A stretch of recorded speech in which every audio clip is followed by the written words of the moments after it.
wheel walk on a Keystone Alpine. We start in the back. You see right up there, you're pre-wired for backup camera. Now this does not have a backup camera, but it's something you can have us install if you'd like.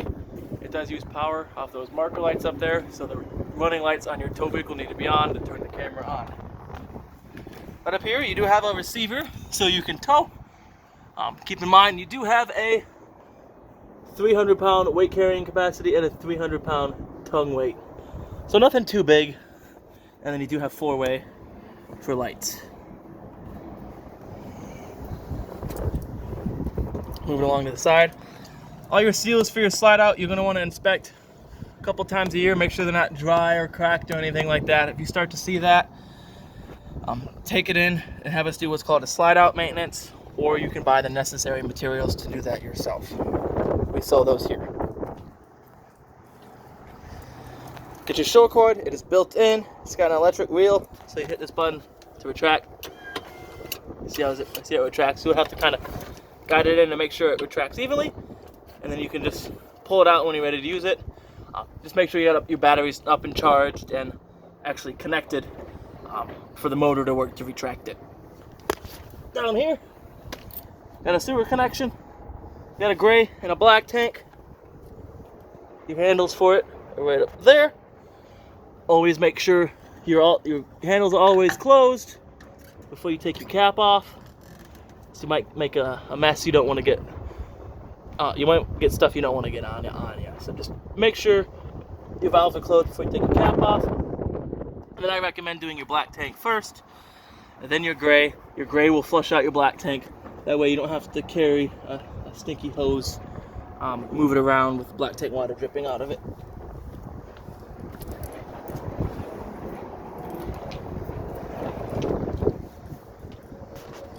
Just like your backup camera, it's partially set up for these Furion branded turn signal lights, which are really nice.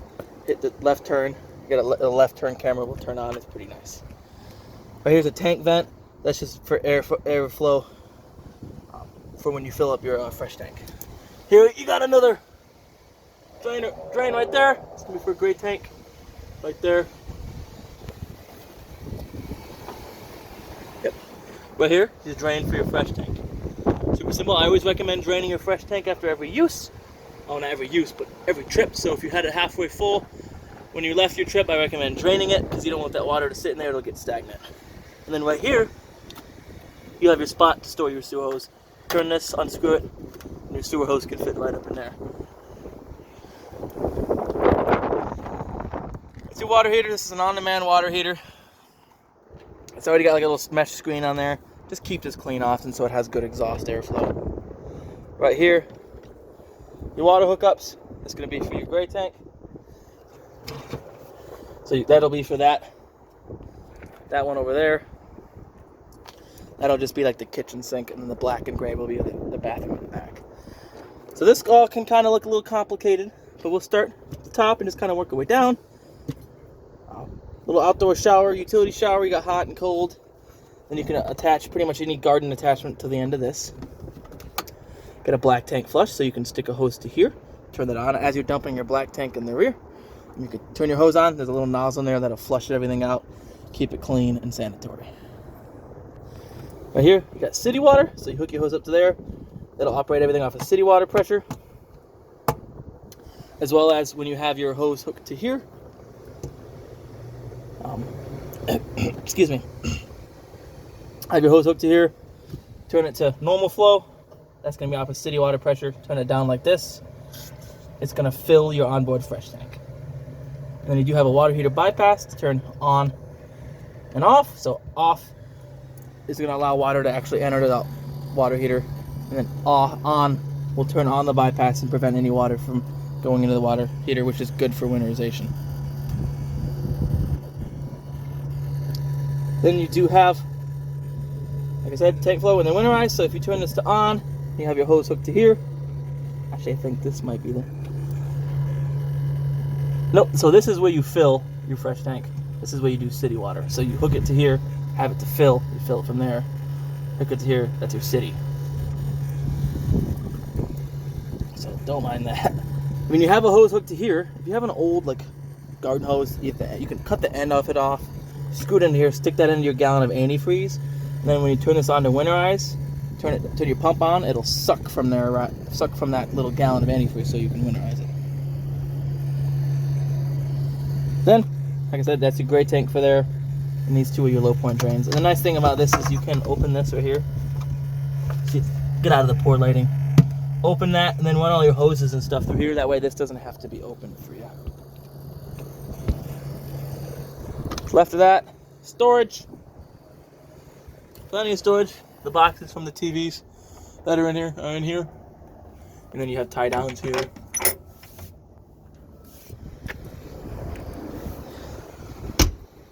Left of that is going to be your dual propane tanks. So you have two 30-pound cylinders. They are filled. And you have your automatic changeover regulator. So it's pointing to this tank. It's going to pull from this tank first. Once it senses this tank's empty, little diaphragm in here will open up. It'll switch to pulling from this tank if this one to be on. However, this doesn't automatically rotate, indicating it has switched tanks. So keep that in the back of your head. And then some people have that up and down, thinking, oh, it's going to pull from both tanks equally. It doesn't work that way. It's one or the other. Over here, it's going to be your leveling system, your controls for your leveling system. Now, you need to have a battery connected when you use your leveling system, so keep that in mind. There's that. So you would hit it on, hit auto level, and it'll automatically level the unit. And then you would go to, see if you can go auto retract. When you do that, it'll retract them all. And for the sake of time, we won't do a full demonstration because it's very simple to use. If you forget how to use it, or because I can't really explain all of it all at once because there's a lot to go into about different things you can do with, as far as, let's see, we'll go into a little bit as far as you can do manual. So you can go to manual mode and you can manually raise and lower the sides. You can set it to have an auto hitch height. You can do there's all kinds of features in these. But the basics are actually right here. Nice, easy to read, easy to understand instructions. It tells you what to do to unhitch, what to do to rehitch. Then you have, if any reason you need to retract the landing gear, press and release, retract, and then hold front. So if you want to raise and lower this to get it on and off your vehicle, so you power it on, you hit front, it's going to raise the front. Hit retract, then front again, it's going to lower the front. And that's how you're going to get it on and off your vehicle. Very simple. And like I said, the instructions are on the inside of your propane door. And the easiest way to tell which door is your propane is the only door that doesn't lock.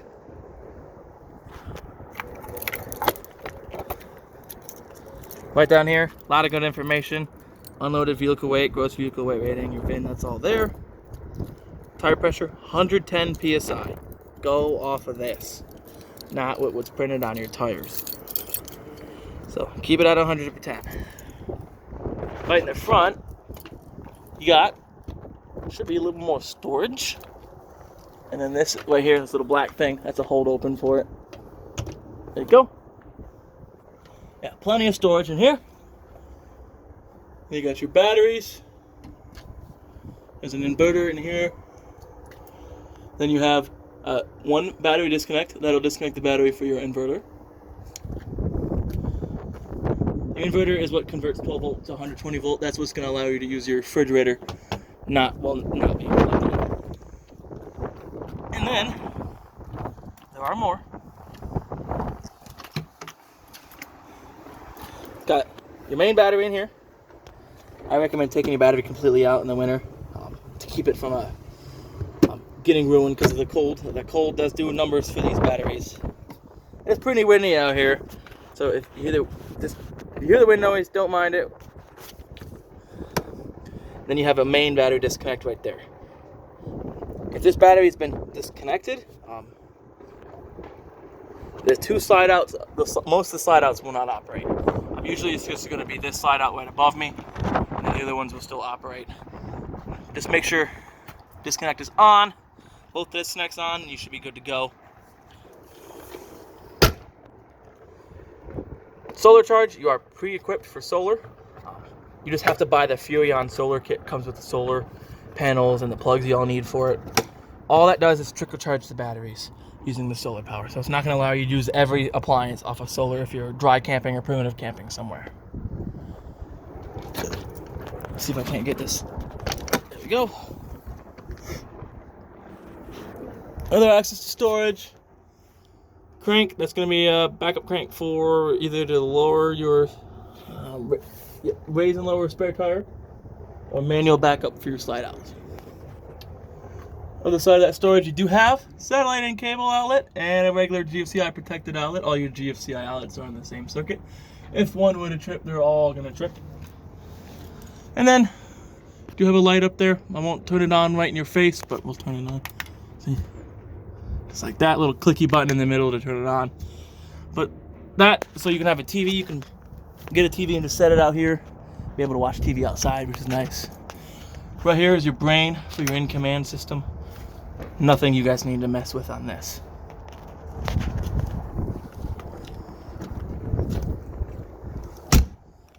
More outdoor power. Again, it's on the GFCI. All your GFCIs are on the same circuit.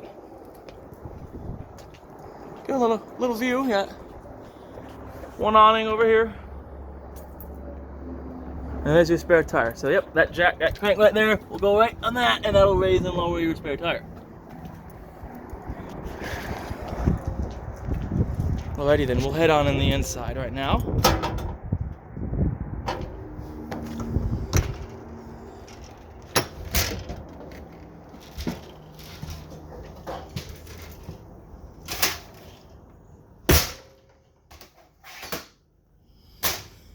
So we'll start in the front. Another GFCI protected out over there. Nice kitchen view. I really like these front kitchen units. They're really nice. Controls for your fan vent, so you can turn fan on. Gonna open this fan, immediately turn it on. Then you can have vent open, vent closed, so you can just open and close the vent. Fan on, you have different fan speeds. And then fan off is going to close it and turn the fan off.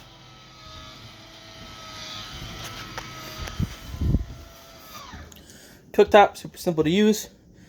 You turn this to the flame, push and hold. As you push and hold, click your sparker. Change the temperature, and then don't forget you do need to push and hold. So you push these knobs in. Very nice. Very simple. I like this sparker like this rather than the old style cranking them over like that. Oven. A little bit different. So you have a similar deal. Turn this to that. Push and hold. You'll light it. Once it's lit, turn it to whatever temperature you want. And then you do have a timer over here. Very nice. Very nice. This is nicer than my oven at home. Super simple to use. Like I said, you gotta light that pilot by clicking it in. Once the pilot's lit, then you can turn it to whatever temperature you want. Coming over here, light switch will turn these lights on here. Another GFCI outlet. Nice big old Furrion microwave. It's also convection, which is nice. Samsung branded refrigerator. Open that up. You can change the temperature of your freezer. You can turn on power freeze. Turn your ice on or off. Your fridge, change the temperature of your refrigerator. Power cool, and then energy saver. Other than that, this only works off of 120. So whether if your inverter's on or if you're plugged in, that's what it runs off of. So unlike the old RV fridge that can also operate off of propane, this will only operate off of 120. These are very nice. Again, this is nicer than my refrigerator at home. Plenty of seating space to eat. And then you do have some, I believe. Okay. Yep, I thought there was some storage underneath these, but I could be wrong. I think I am wrong. Yep. Oh, nope. You can remove these and you have storage underneath.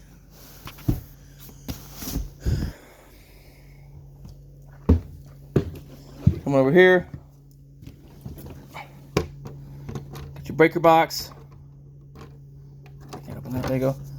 All your breakers for your 120 volt appliances. All your fuses for your 12 volt. So you see you're from 15s, a 10, a 20. Two different 15s. These are the self-resetting fuses. Definitely recommend carrying a box of assorted fuses just in case one of these would blow. You have something to replace it with. Come on over here. You have your controls for your on-demand water heater. So this turns it off, turns it on. This is what's going to allow it to cycle on and off according to flow of water. Then you have your change of temperature. Super simple. Way easier than the other water heaters where sometimes you got to light a pilot or you have to turn them on gas or electric. This is a propane powered. It does run off of propane, but it heats the water up super quick, and there's no that's not constantly on like your traditional RV water heater is. To the right of that, traditional light switch. Does your ceiling fan. It's really nice to have a ceiling fan on in here. And to the right of that, there's the big in-command touchscreen. So right now, it'll ask you for a passcode. Right now, it's all going to be all zeros. So just hit 0. If you want to change that, you go to Settings. You go to Passcode. Type in the current passcode, all zeros, and then you can type in, you have to type in it twice, your new passcode. If you take this in for warranty work or any work to get done and we need to operate a slide or get in and turn some lights on, make sure if you change the password, you tell the service writer that so they know. That way we can get in. Then you have optional generator, doesn't have a generator in it. Awnings, you can operate the lights on your awning, and you can extend and retract the awning. Super simple to extend and retract the awning. We're going to leave it closed now just due to the wind. But super simple. If you just keep holding out, however, it will roll in. It'll roll the awning fabric the wrong way around the tube because the tube is still rotating in the same direction. Just now the fabric is being worked the wrong way around the tube. They are adjustable. You just grab them on the ends. These ones, I believe. Yeah, you should be able to. You can raise and lower the corners if it's raining. If it starts getting really windy like it is now, roll your awning in. You don't want the wind to rip it off or tear the fabric or bend one of your arms. And if you roll it in wet, as soon as it gets dry and sunny out, roll your awning back out, let it dry off. Because you don't want water to be held in that fabric because it'll start to get moldy. Then you have controls for all your slide outs here. Hydraulic will be these two, and I believe the bedroom slide. I think the bedroom's on the slide out, yeah. And then the kitchen slide is on its own switch. Then you have lights. Turn on the lights. Do awning lights and then all your main lights. You can even see kitchen light on, off. That's pretty cool. Then you can go back here. Moving along, you have hitch. So you can raise and lower the front of the camper. So that's another way you can do it. Go back, tank heaters. Fresh, gray, black. So there isn't one for the gray tank up front. But that's nice if you're camping in the dead of winter and you want, excuse me, and you want to keep what's in your tanks from freezing up. Tank heaters will help with that. There's just like a heating pad underneath the tank. Then you go to HVAC, HVAC, your front AC, so you can turn it on. You can fan or cool, just like that. Set your temperature. I believe it goes all the way down to 55 is usually what they go to. Yep. Then you have fan mode, auto, low and high. I recommend auto. Auto is going to regulate to whatever temperature you have it set at. So if you had it on auto, zone temperature said, let's say zone temperature said 68, and you had it set to 65, your AC won't kick on because the temperature is set lower than what it is inside here. That's what auto is good for. It cycles on and off to regulate it. If you just had it running high and you live in Florida and it's 80% humidity out, eventually it'll freeze up and shut off. And even in Ohio, or wherever you folks are from, running it consistently causes your AC to freeze up and eventually shut off. So just keep that in mind. All right, go back to there. You do rear AC. So again, a fan, AC cool, and then you have heat. It'll ask for source. It says you could select it. Usually it's just gas. So I usually just run a gas. So it doesn't use much propane, and most people don't. I mean, you could be. A lot of people don't camp in the dead of the winter anymore. And then another mode, this one has is auto. So if you have it set to 60 and it drops to freezing, below freezing at night, it'll know to turn the furnace on. And then if it gets to 90 during the day, it'll know to turn the AC on. All right. Then you have controls for exterior lights. You can turn on off. All the interior lights, except the ones in the slide outs and whatnot, can turn off here. You can turn on and off your water pump from here. You can check your battery voltage from here. Then you can read how full your tanks are from here. So this is like your main control panel for everything. Recliners, they recline. You just pull this black tab up, lean back, they recline. Then you have massage, lights, heat, lights, and massage here. Same as this one. Very nice. Both these couches turned into beds. They're a little difficult to demonstrate one-handed, but I'll do the best I can. You remove these cushions. They're just Velcroed on. I usually set them on the recliners because if you're using these as beds, you're not going to be using your recliners. Then you lift up underneath. Lift up, pull up and out. There'll be little legs underneath them. You fold down. Then you just unfold this back cushion to create a platform, and you can sleep on that. So while we're over here, all these blinds have day and night, so these are like your day shades. Just pull them down gently and then guide them up. Then you have night shades, just like that. Don't just pull them down and let go and let them go up. Guide them up. We'll leave these day shades on. Switch for the lights and the slide out. Same deal over here. This is basically just a mirror of that side over there. Got your TV. Got a remote for the TV. It'll work just like your regular TV if you plugged into cable. That's what it's going to use. If you have your antenna, it's going to operate off of your antenna. Right here, you have satellite and cable hookup. Right there. And another outlet. Another spot and an outlet on the outlet the TV's plugged into. Got a remote for a fireplace right here. See if we can't sit down. So if you can see, we'll see if we can zoom in a little bit. There we go. Might be hard to see. There you go. So Celsius, Fahrenheit right here. You can change whether it's reading in Celsius or Fahrenheit. This flame. You can read the flame. I believe that also changes the output of heat, like how much heat, not temperature of heat. This changes the temperature of heat, up and down arrows. And then timer. You set a timer from 0 all the way to 8. And you can turn your fireplace off like that. And you can see TV works. And then you just turn it off. So you've got to point your remote in this corner right there. Nice. These are very nice, nice campers. Right, moving right along. Got light switch here. Turns on that light right there. One next to that turns your hallway light on. So these two right there. This one, it's always in the down position, but when you click it down, it turns off the living room lights. Come into this bathroom. So first thing, start with the shower. When you are traveling or transporting this unit, make sure this is locked the way it is now. That's going to keep this glass from slamming back and forth all over here, and you might wind up with broken glass. Shower nice and tall, which is nice because some of them barely make them tall enough for even of the shortest of people. And then a nice sunlight in there. It's really nice in here. And then hot and cold, very self-explanatory. Nice sink basin. They do have special cleaning instructions, so right here, just read those when you want to clean it. We set up a GFCI, so if any of your GFCIs would have tripped, this is the outlet you come in and reset it at. Then your toilet over here. Got a pedal right here. As long as you're pushing this pedal, it's going to flush. The nice thing about this toilet is it's porcelain, so it'll feel like your toilet at home. Then you have your light switch for in here. Then same deal as the one in the kitchen. Got a fan vent up there.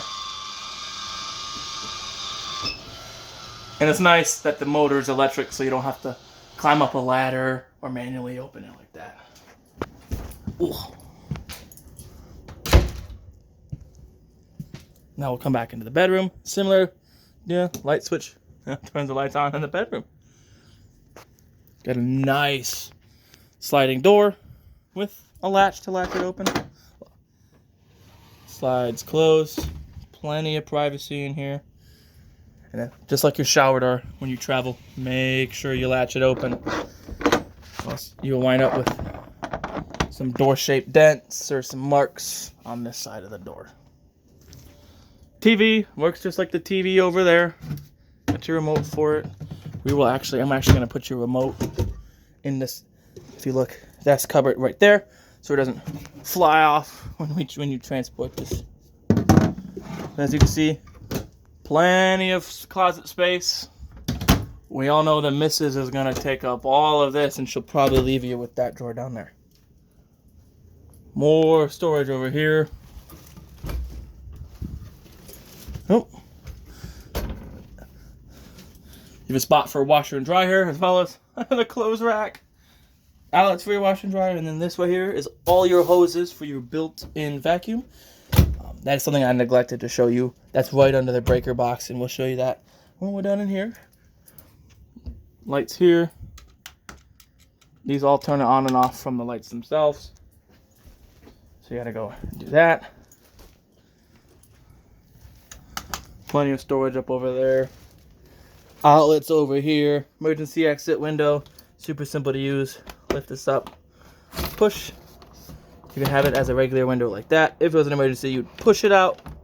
Grab the screen here. Yank it off. Dive out the window.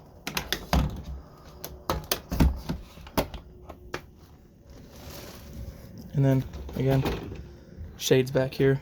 This one just has this has a night shade, no day shade like the other ones do. Yeah. Oh, one last little look around, and then we can show you some more features. This bed lifts up. Look at that, storage. Plenty of storage underneath the bed too, and the nice thing is it's on struts, so you don't have to hold it open when you need to get stuff from underneath there. All right. And then this is what I neglected to show you guys. This was that built-in vacuum. There's your vacuum right there. Just hook your hose up to there and start sucking. And then a few more things I gotta show you. You do have a fire extinguisher. You have a smoke alarm right up there. And you also have, where did I remember seeing it? It was around here. No. I like to make sure everyone knows where their all their safety appliances are. Somewhere around here. Right here. There you go. Oh, carbon monoxide and propane gas alarm. So that's hardwired to the 12-volt system. There's no batteries you have to worry about changing.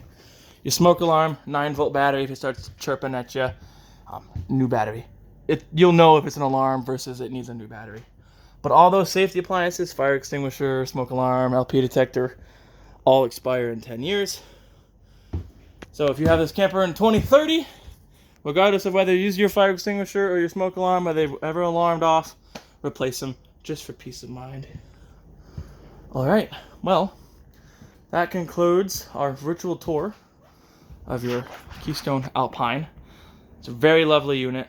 Hope you guys thought this video was informative. Hope you guys get really good use out of it, and goodbye.